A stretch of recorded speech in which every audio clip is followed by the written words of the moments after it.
morning, future Pokemon trader, Skull shouted as he popped from behind his desk.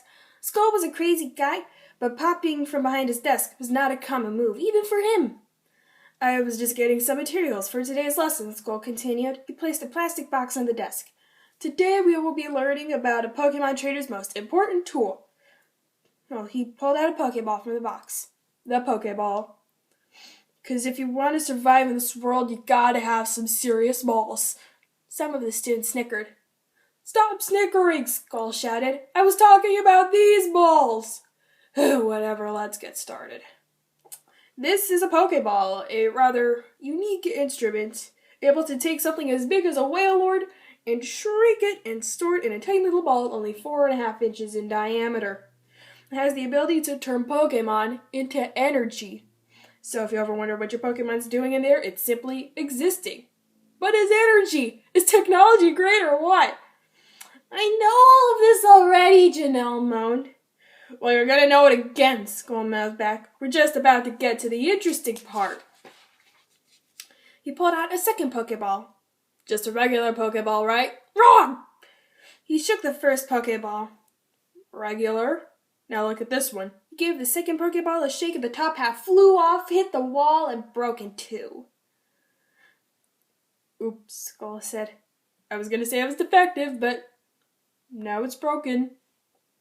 I'll just throw them away. He scooped up the pieces and put them in the trash.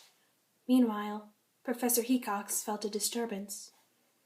Pokeballs are defective when the latch, Skull pointed at the button, or the hinge, he pointed at the point opposite it, are loose.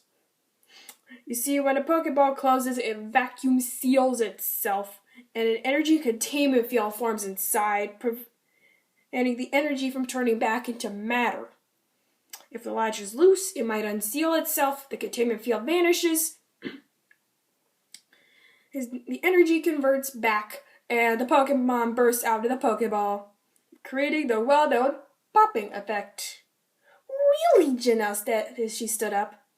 Janelle, please sit down, Skull said. You know how I feel about standing in class. It's just that every Pokemon trainer in my family has a Pokemon that always pops out of its Pokeball uninvited, Janelle said. I had no idea it was the Pokeball. Not so fast, a voice yelled from the doorway. The students turned around.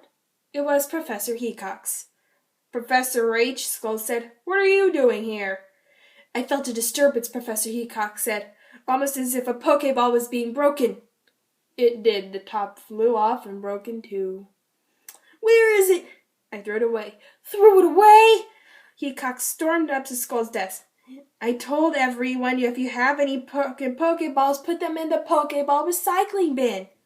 I threw that away too, Skull shrugged. I didn't think I would need it. I guess I have to give the refresher, Hecox sighed and turned to the students.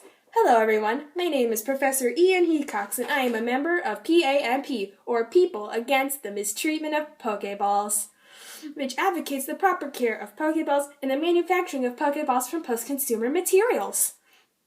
Did you know that Pokeballs you think are defective are actually broken? The latches and the hinges come loose when Pokeballs are hit with blunt force, such as being dropped, thrown against a wall, or smacked. If your Pokeball is broken, take it to a Pokeball repair person to get the most use out of it, or put it in a Pokeball recycling bin so the parts can be used for newer, better Pokeballs. Get out, Skull interrupted. But I was on a roll. I said get out. All right, I have to go, Hecox said. But if you're interested in PAMP, I'll give you my card. No one's interested, Skull said. Now get out. Hecox sighed and left the room. Now, on to the Great Ball.